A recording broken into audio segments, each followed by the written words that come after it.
Bugünkü dərsimizin izahı Quba xanlığı olacaq. Quba xanlığının əsasını Hüseynəli xan qoyub. Hələ 1726-cı ildə Rusiyadan asılı olmaq şərti ilə Hüseynəli bəy Qubaya hakim təyin olmuşdu. Nadir şahın daha doğrusu 1747-ci ildə ölümündən sonra Hüseynəli xan müstəqil siyasət yeridir. Hüseynəli xan Azərbaycan torpaqlarının birləşdirilməsi siyasəti yeridirdi. Buna görə də 1757-ci ildə Salyanı Qubaya birləşdirmişdi. Quba xanlığının birləşdirmə siyasəti yeritməsinin səbəblərindən birisi onun iqtisadiyyatının güclü olması idi. Çünki həm ticarət yolları Quba ərazisindən keçirdi, həm də Quba xanlığı dağıntılara məruz qalmamışdı Nadir şahın dövründə. Ona görə birləşdirmə siyasətini daha uğurla yeridə bilirdi. Quba Fətəli xanın hakimiyyəti dövründə öz hakimiyyətini möhkəmləndirmək üçün tədbirlər həyata keçirib. Vergi islahatı keçirdi. Bu islahata görə vergiləri mahal naibləri yox, yalnız kətxudalar yığmalı idi ki, vergi sayəsində özbaşınalığı olmasına belə bir addım atmışdı. Köçürmə siyasəti həyata keçirdi. Köçürmə siyasətinin məqsədi onun 3 dənə idi. Xanlığın əhalisini artırmaq üçün Muğan, Gilan və Ərdəbildən Şabrana əhali köçürdü. Sərhədləri möhkəmləndirmək üçün Muğandan Şahsevən tayfalarını sərhəddə köçürdü. Özünə dayaq yaratmaq üçün Dərbənd, Quba və Salyandan Şamaxıya əhali köçürdü. Şamaxı şəhəri Quba Fətəli xanın siyasətində mühüm yer tuturdu. Çünki gələcəkdə o öz dövlətinin paytaxtını Şamaxıya köçürməyi düşünürdü.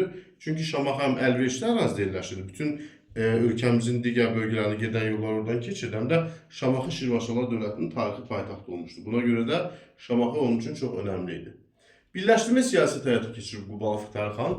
1759-cu ildə Dərbənd, 67-ci ildə Bakı, 68-də Şamaxı və Cavad xanlıqları, 1785-də Şəki və Lənkəran xanlıqlarını özünə birləşdirib. Cavad xanlığı Muğan düzündə yerləşirdi. Kür və Arazın bir-birindən bitişdiyi yerdə yerləşirdi. Şamaxı xanlığının özünə gəldikdə isə Şəki xanlığı ilə mübarizə şəraitində Şamaxı birləşdirilib.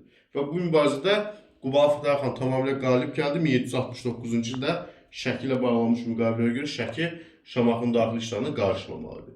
Quba Fətəli xan həm də 1784-cü ildə Cənub torpaqlarına yürüş edib, Ərdəbil şəhərləri keçirsə də Rusiyanın və Azərbaycan xanlarının, eyni zamanda Katlı-Kaxet çarının narazılığı nəticəsində geri qayıtmağa məcbur olmuşdu.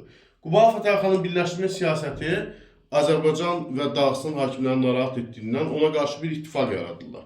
Bu ittifaqa Qarabağ, Şəki, Şamaxı və Dağıstan hakimləri daxil idi. Tərəflər arasında 1774-cü ildə baş vermiş Gəlduşan döyüşündə Quba Fətəli xan məğlub olur. Quba Fətəli xan rəqiblərinə, düşmənlərinə qalib gəlmək üçün 1775-ci ildə Rus çarı 2-ci Yekaterina'dan kömək istəyir. Və Yekaterina'nın göndərdiyi Rus qoşunlarının köməyi ilə düşmənlərinə qalib gəlir. Sonra isə Ruslar Azərbaycanı tərk edirlər. Çünki Osmanlı dövləti ilə 1774-cü ildə Kiçik Qarnaca müqaviləsi imzalanmışdı, müharibə tezə başa çatmışdı. Osmanlı'nın narazılığı nəticəsində Ruslar Azərbaycan torpaqlarını tərk edirlər. 1780-81-ci illərdə Quba Fətəli xan Qarabağa uğursuz yürüşlər təşkil edir. 1784-cü ildə Cənub yürüşünü həyata keçirir.